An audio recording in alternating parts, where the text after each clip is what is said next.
Good morning. Welcome to week 4, putting social media into action of the course, Congregations where old and new communication strategies merge. We're going to do some reflection on the past survey to make sure that we're covering the bases as we asked what your information knowledge was about and what your expectations were for the course. Anything in red was done earlier in the process of this course, and in the green, I think we've also covered those in the last couple of weeks. So that we've done some things with newspapers, newsletters, bulletins, bulk mail, radio, television, and telephone calls. I think maybe newspapers is probably the weaker link in that process because in one sense, it's a dying breed. Newspapers are no longer the stalwart anchor for what happens in the morning or even in the evening. But in local situations, in smaller towns, newspapers still have a viability for conveying news among smaller population groups. And so you might want to check out your own local newspaper again about dates in which they have deadlines, making sure that you meet them, and see how open they are to covering your activities when something is major.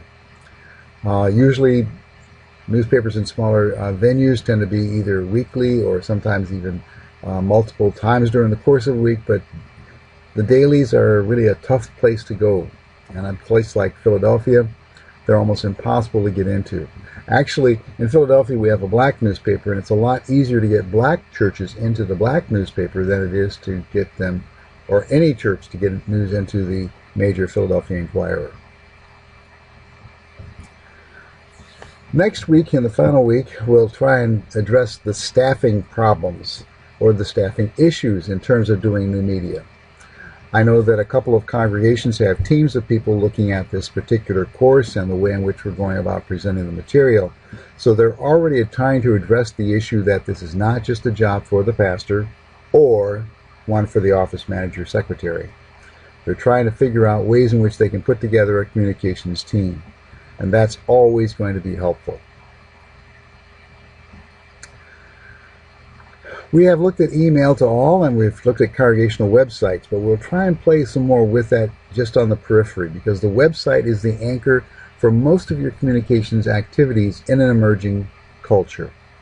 But we will try and talk specifically today about congregational or pastoral blogs, Facebook posting, and tweets to congregations. In the physical class, one of the pastors asked me, tweets to congregations? I said, yeah. There's one faculty member, Karen Wiseman, who has even used tweeting in the context of her preaching.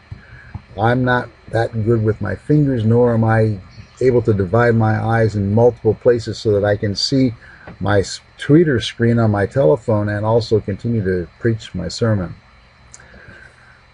We've done some things with Bling and Blog, and we're trying to figure out all those the terms that we've used in terms of definition. Some things that we probably won't get to, but I'll try and drop at least a word or two about today. We know what connections are. Connections are things that you do between platforms or between people. Cloud is where things are stored, because often now you don't have to have a server in your church or in your house. You can put things on what they call the cloud, which is a massive server someplace else, but basically you're using the internet to store your data. Crowdsourcing is a way of funding in a project or a process. This past week I stumbled across one of the people who's on my blog site, Karen Ward, who was a pastor in Seattle area, who did an emerging church ministry in the Seattle area. She's now in Portland, and she is starting a brand new emerging church venture there.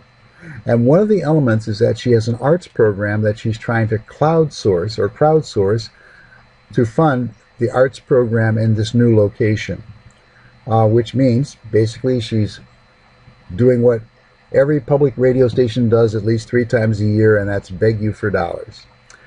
She's not really begging because she doesn't necessarily advertise, but it is a part of the elements that when you go to her website or her blog, she talks about the emerging ministry and the funds it needs to operate. And then she invites you to be one of the contributors. We've talked about Blackbox or Dropbox and Facebook. Flickr, for me, is something that's relatively strange because I know you can store pictures there, but beyond that, I've never used it. So it might be one of those elements that you might want to just go and investigate for yourself to see what else is out there for you. Because in every element we've talked about, there are multiple sources.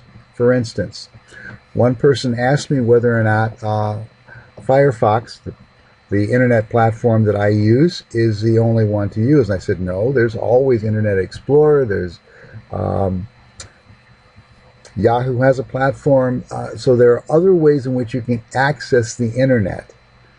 But I just happen to prefer Firefox at this point. It's an open source element. But every computer that comes with a Microsoft version always has Internet Explorer. And Apple has their own platform as well. You sometimes have seen Chrome, which is a Google platform. So there are a number of ways in which you can access the internet. I just happen to choose Firefox. And if you've been following this course, then you understand what a follower is. Anyone who then goes after information at a reasonable source or from a reasonable person on a regular basis then becomes a follower. We'll talk about followers, or as I sometimes call them, stalkers, later. Today we'll try and look at a little bit about Foursquare, hashtag, and LinkedIn. We've already talked about friending and posting. MySpace is basically a place where people have posted songs. It is primarily a place where a number of artists who are musically trained store their materials or post it so that people can listen to it from outside the realm. And a news feed, we'll talk a little bit about that as well, but that'll probably be next week. And we talk about RSS, which is on the next screen, as well next week, because news feeds and RSS feeds are relatively similar. And if I give somebody's name in the context of my presentation, which I've done last week, then that's a shout out. But you can also do an electronic shout out by then copying someone else's material and reposting it on your own site, or just even mentioning their names. Tagging is when someone you identify in a picture or in an article is an important element of your own development, then you want to give them credit. That's a tag. Trending is what is like a demographic study issue. For instance, Facebook started out being very actively used by young people. And as adults began to move toward it, or to watch their children, or to get in touch with their grandchildren, it's become less and less a young people's environment as it becomes a much more middle-aged and older folks' environment. And the young people have trended to move away from Facebook. If I post something on Facebook, it's usually a week before my grandson gets around to looking at it and responding back. They've moved on to other platforms, and they are constantly in development. And obviously a tweet is something that you can do, and then a retweet is something that you redo. So that you take someone's information in the Twitter world and retweet it, send it back out again. We'll talk a little bit more about that when we get to tweeting.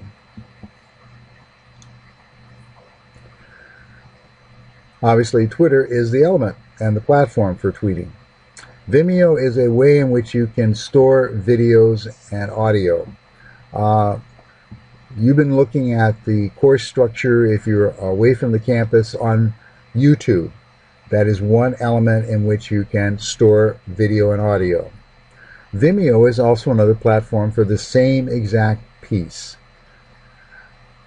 A widget, I don't use many of them, but they are really kind of tools along the way in which you can use particular elements to do something on the internet, and they sometimes always inherit the name widget.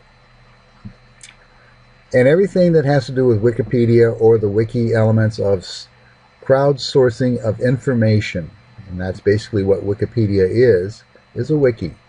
There's a wiki dictionary, there's a wiki encyclopedia, etc., etc., etc.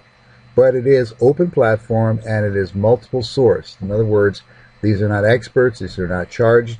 This is people who are participating in the information sharing that takes place on the internet. So what does that sharing do? Well, if you read the chapter, you heard people talk about what does it mean to have people contact one another. Our two authors in the book met each other online.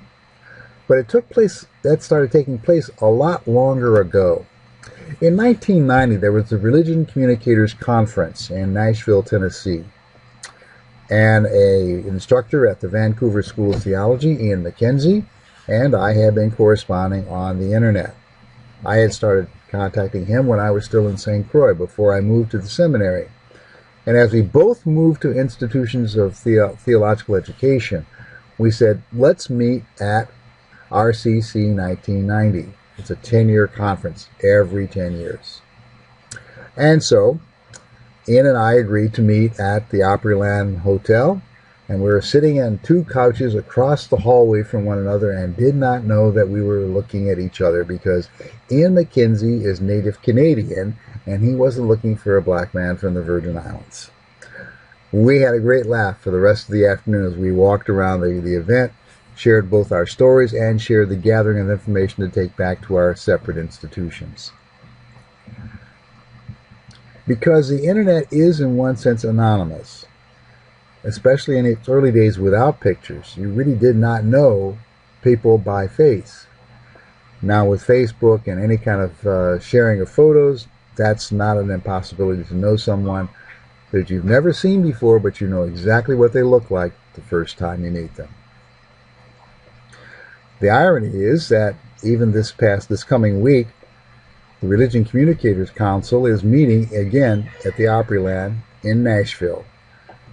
Wish I could be there one more time. But there are stories to tell. So let's deal with Facebook. It is the most used platform.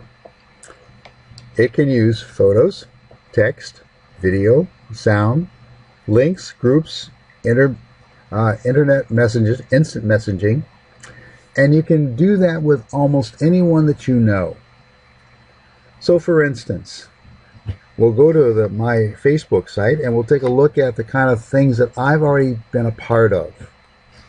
My African friends, my Camp Moana, the groups and institutions, churches, it's open to multiple administrators. So that's one of the things that we want to kind of look at.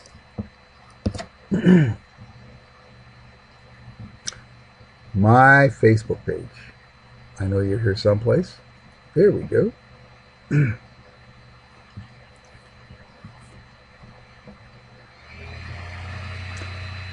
Please see that there are news feeds that do come down even within the structure of Facebook, but I have lots of groups that I'm a part of.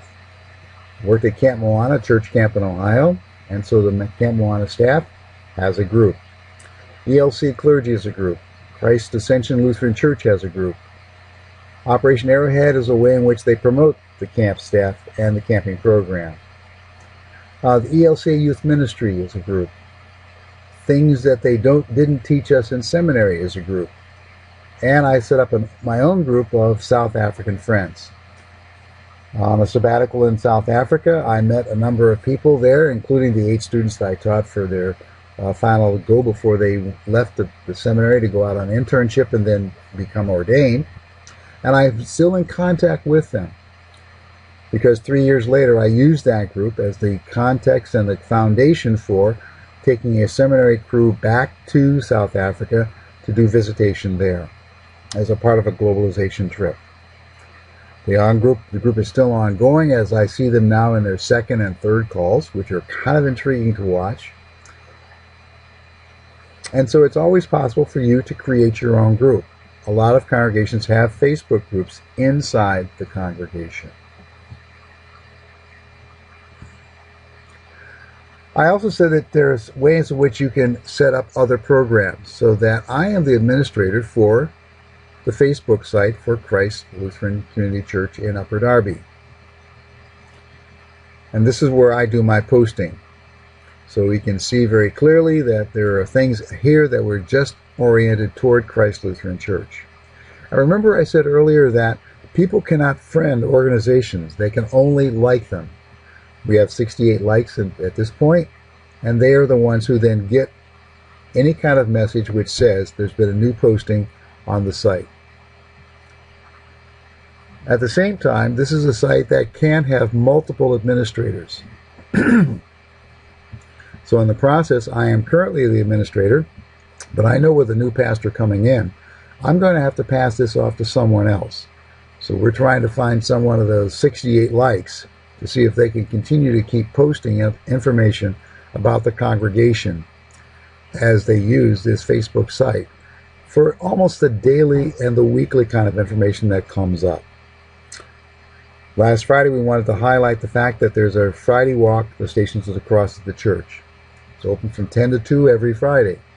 And so it's one of those elements that's sort of like a church bulletin on Sunday.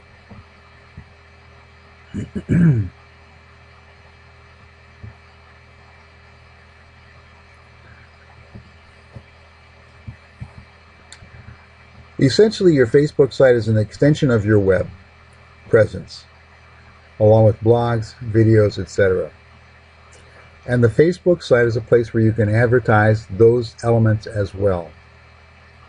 So Facebook, it really is like a traffic cop. It can send you in different places with different pieces of information so that you can then understand what does it mean to be a part of the wide variety of elements on the internet. Twitter. I'm not a headline writer. I hated headlines when I was doing journalism, but it's limited to 140 characters. But with most people carrying now smartphones, your smartphone really is an active piece and a portion of your Twitterverse. It is commentary. It's absolutely just commentary. It is not a news gathering piece, except that it is instantaneous, so that where you are, you can both take a picture of it, tell something about what's going on, and you become a part of the news gathering information. For instance, you may remember the early videos from the helicopter crash in Seattle this past week.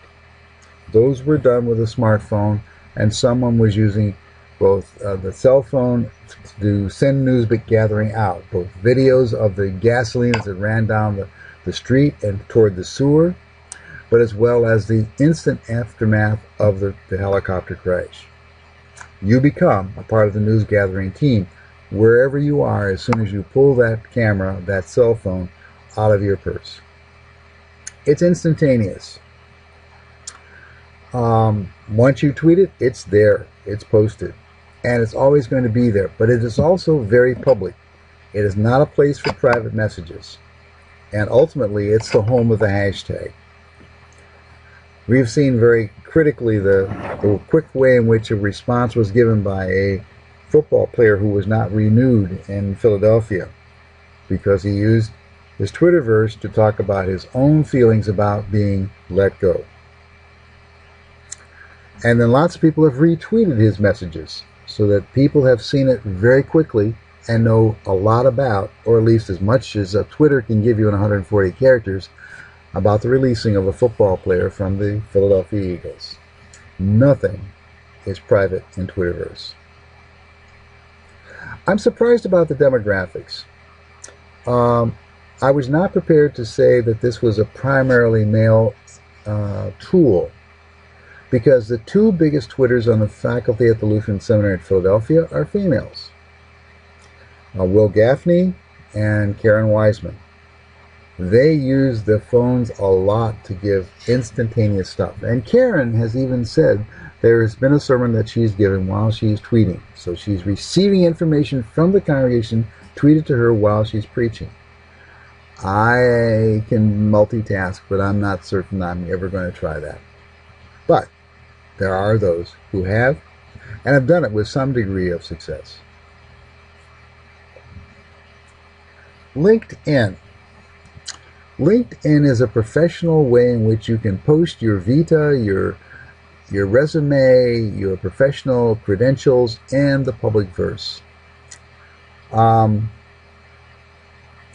Resumes are a part of that. Let me go back one more time. There we go. I didn't go to Twitter, so let's do that real quickly.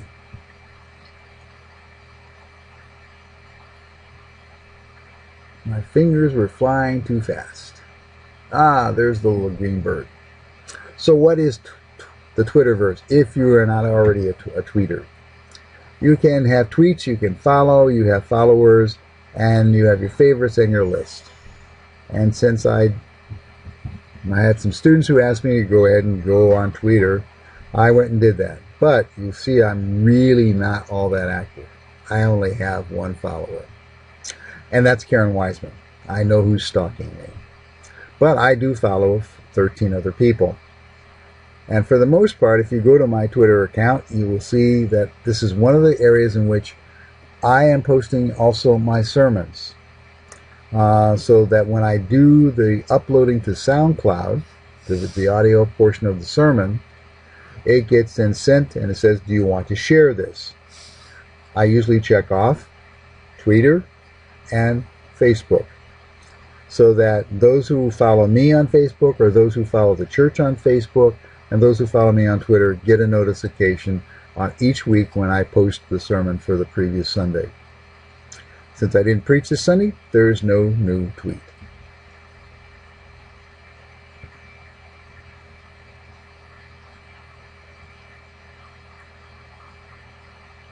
Now let's go back on then to LinkedIn. We'll talk about LinkedIn first, and then we'll go back and look at the PowerPoint. I picked an old student to look at in terms of LinkedIn. One of the ways in which LinkedIn works well is that people affirm you and also then become almost an instant reference point for who you are and what you're capable of doing. Peter currently is the pastor at St. Mark's Lutheran Church, but if you scroll down, you will see that he has been doing some things as well as serve the congregation in Muhlenberg College before St. Mark's. He's been a public speaker for 30 years, a college-level teacher for 7 years. His specialties are speaking, writing, coaching, teaching, and problem solving. And then there's a list of the things that he has done in brief form. But at the bottom, there are skills and endorsements. And these people have all endorsed him on his particular set of skills. Which means, in one sense, there's already a built-in resume piece for others who have some experience with or know who Peter is. Likewise, other people have also then said, here are the things that he can be a part of, or they are things that he has highlighted for himself about what his gifts and skills are. So it goes beyond the resume of what you are and who you are and where you've been, but to saying very clearly, I have had experience with him in these areas. And that's kind of an interesting way of going about living life. So let's go back to LinkedIn from the PowerPoint.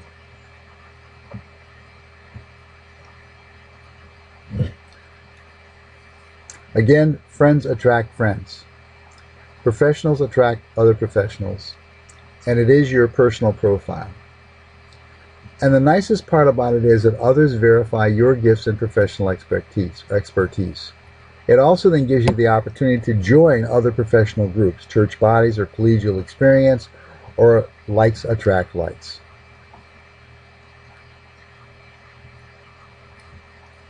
A blog. A blog is personal storytelling.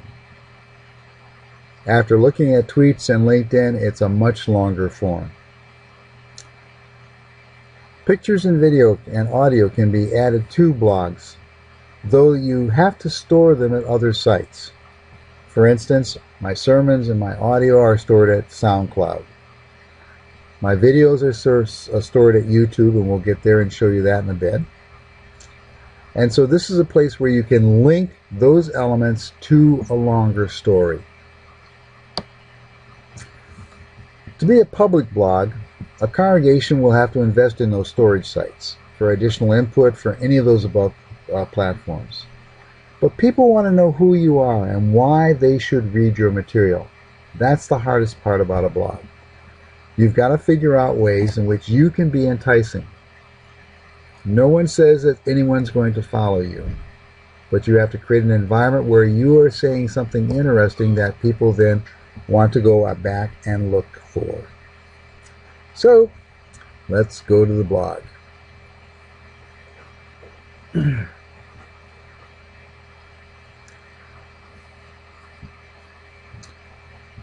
I use blogger.com. And so my blog started a while ago, especially just before I went on sabbatical to South Africa. And so you can see that most of my material is much older. Now that's the current use of the blog, but when we go to the blog, you'll see how far back it goes. When you set up a blog, there are a number of things that can take place within that. And there are really step-by-step instructions on how to set it up. For me, blogger.com was part of Google, was the easiest way of doing that. My blog is called Snapshots in Life. So it goes back to probably thinking about what I was going to do on sabbatical after 15 years of teaching. So let's go view the blog. Basically, we're talking about a library. For me, it's snapshots of lots of life. And if you look at the books that I have on my shelves, especially when I was still at the seminary, you could see varying books from varying pieces of my life.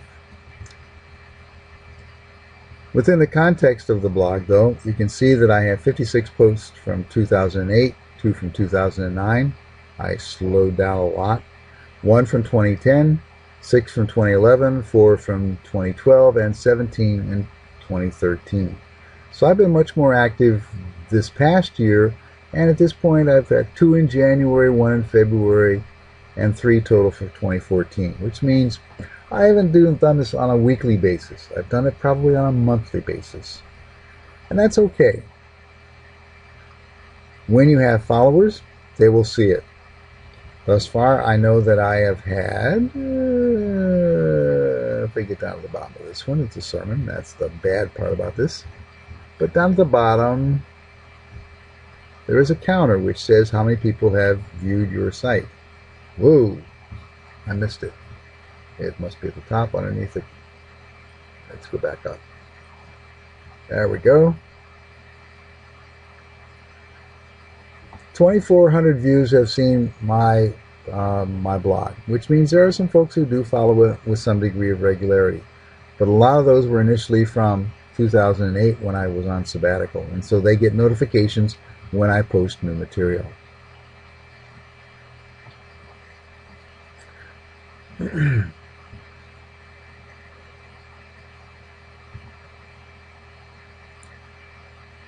There are other blogs that I have gone to. You can see some of those as well. So I do follow Keith Anderson. I follow Sarcastic Lutheran, and the person that I talked about doing the sound, doing the crowdsourcing was Karen Ward. And let's see if I can go to Karen. Karen's latest activity, she is now in Portland, Oregon. She's no longer in Seattle. And she is doing some work with a new congregation there, which is how I found out she was crowdsourcing. She's also got the blog Anglemergent, which means that she's using the title Emergent Congregations in the Anglican Movement as one of the elements for her work. Though she was a Lutheran pastor, her work in Seattle meant that she was sponsored by both the Episcopal Church and the Lutheran Church and the bishops in that area. So she really kind of is bridging that gap between Lutherans and Anglicans.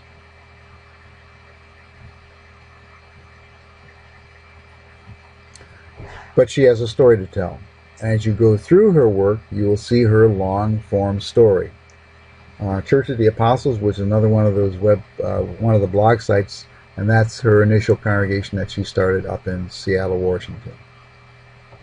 So, with a story to tell, obviously then a blog then becomes a part of that element for you.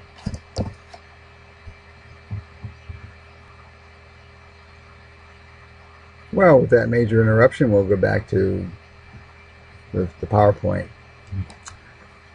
PowerPoint and YouTube.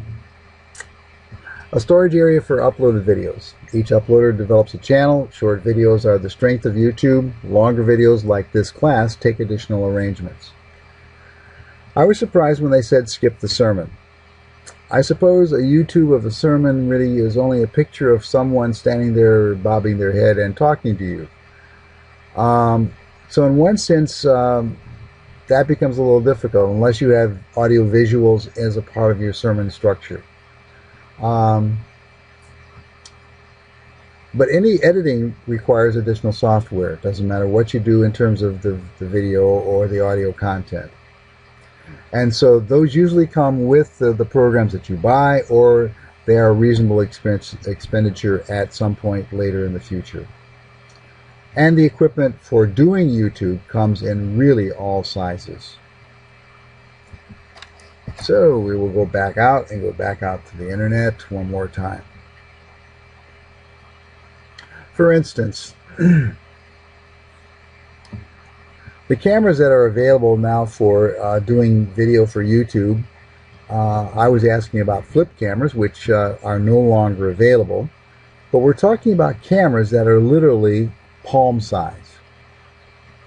And everything that's been done for this class and the previous class were done basically with flip cameras, or the cameras in a laptop lid, or the cameras that even come in a tablet. Those cameras are not that bad in terms of doing short-term things or short pieces. If you've ever seen any of Keith Anderson's 2-minute sermons, they were done with relatively inexpensive equipment. One of the places that I wanted to go to is B&H, just to show you that you're really not talking about a great deal of expense to start looking at videos and the audio section as well. It's not often you can think about a small video camera for under $100, but that's essentially what's available. Likewise, the audio portion of my sermons is done with a recorder that is called, and the internet is really working slowly today,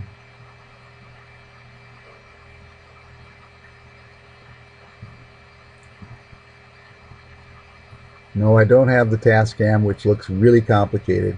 I have a Zoom. Now my Zoom now has a cover on this, but we're really only talking about 1 inch thick, 3 inches wide, and about 4 inches long. And the Zoom cameras that I bought was somewhere in the $269 range, not the $399 range. And even this little box at the top, the Tascam, it looks really complicated. But this machine will fit basically in the palm of your hand. Obviously, these are things that you want to look at in terms of what's available to you, what you need to have done, and the complexity of using them. But basically, I use a very small 3-inch tripod, set it on a windowsill, and I can record either my audio. I use that same tripod for my flip camera video.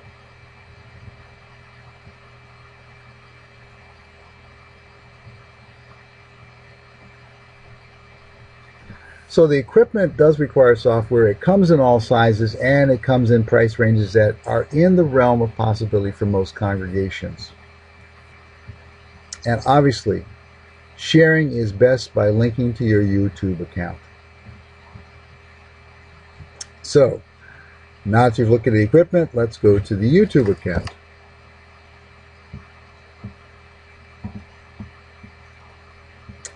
For me, my YouTube account is something that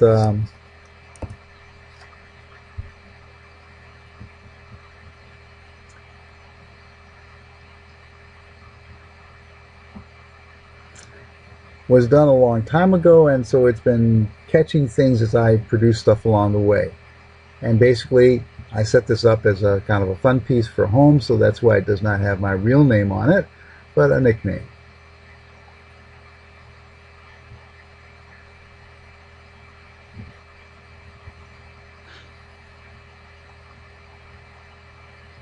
And so I can go to my channel.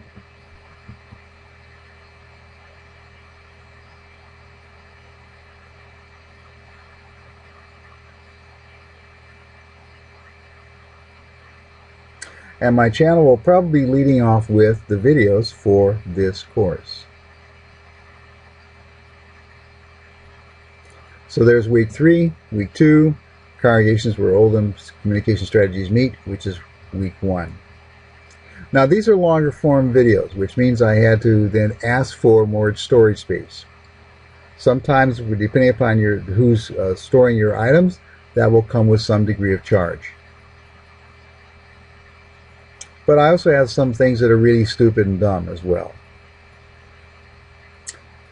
For instance, I was the chaplain for the Servant Year Corps who lived in Philadelphia, and they had a birthday party, and of course with birthday parties you have to have a piñata to be able to have a celebration of the birthday. And sure enough, I took out my cell phone. So we're not talking about a great deal of effort to talk about equipment.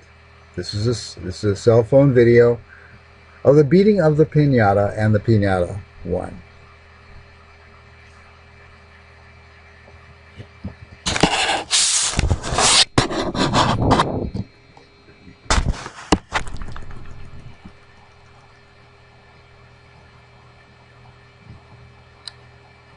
And we really are having some internet slowdowns today. Here we go.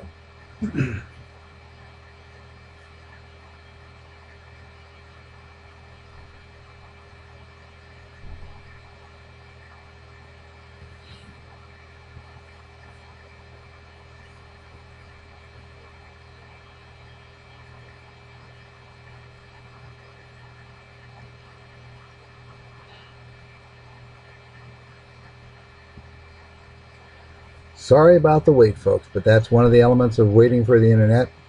It sometimes takes time to upload. Ah, yes. So here we are. Piñata time.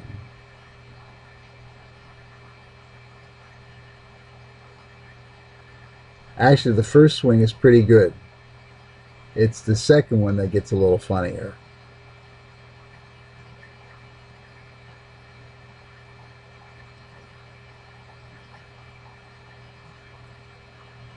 And the piñata lasted through the process.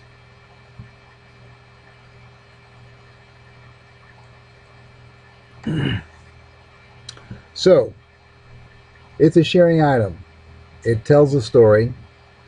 And for your videos, it can be just those short clips that you need to have from a congregational dinner or a congregational speech or some kind of activity in the congregation among youth or adults. Those are the kind of things that you can post on YouTube that give some vitality and life to seeing who you are as a congregation and what it is important about your own ministries. Foursquare. I'm supposing that I'm really too old for the demographic, but demographic points about Foursquare is that it points to a weakness in church life. This is primarily young, adult males. I'm not certain I want to have everyone know where I am at all times, but when you use Foursquare, all you have to do is walk by a barcode or a code that's at the door of most institutions, and even a couple of churches, I've seen the signs on their front lawn. You can then be telling all your friends exactly where you are and what you're doing. So there are churches listed within the Foursquare searches. It encourages an openness that some might object to, but it determines your status. So that's where part of it works really well in terms of identifying where the hangouts are for those people that are either a part of church or not a part of church. So anything in this realm, anything that we've talked about today, determines your status. That's the last part of this chapter for the book. Are you a novice? Are you an oblate? Are you a superior? I think at one point I probably was a superior, but as I've gotten older, I'm slipping back into oblate status. But every element, doesn't matter what it is, refers you back to your church's social strategy for using social media. And the primary element in that is your website. So everything ought to be able to focus back toward the website, even though you use other medium and other areas to point toward your website. It's your foundation for your social media. It gives order to the platforms used. And it also gives you a way in which you need to assign work to other folks so that you're not totally responsible for everything that happens in terms of media. So, given that part of our conversation is a part of who we are as a class, I do want to say very clearly, I'm enjoying this, and I've missed you a couple of times when I've said that there would be chats. I got caught in that pastoral ministerial piece called overwork and too many things happening that I did not know about next. So at the same time, I am going to try and do a chat again this Tuesday between 7:30 and 9, and this Thursday and Friday between 7:30 and 9. I know I will be there. It's on my calendar, which means I won't let it get interrupted by something else happening. So, I hope you've enjoyed the lectures. Please do some chatting, and if you have some questions, please do not hesitate to send me email. I'll try and get back to you as soon as I can. And for those who did check into the chat room, I'm sorry I wasn't there, but I was there, just not at the times you were. So let's try Tuesday, Thursday, or Friday this week, and we'll talk one-to-one. Bye-bye.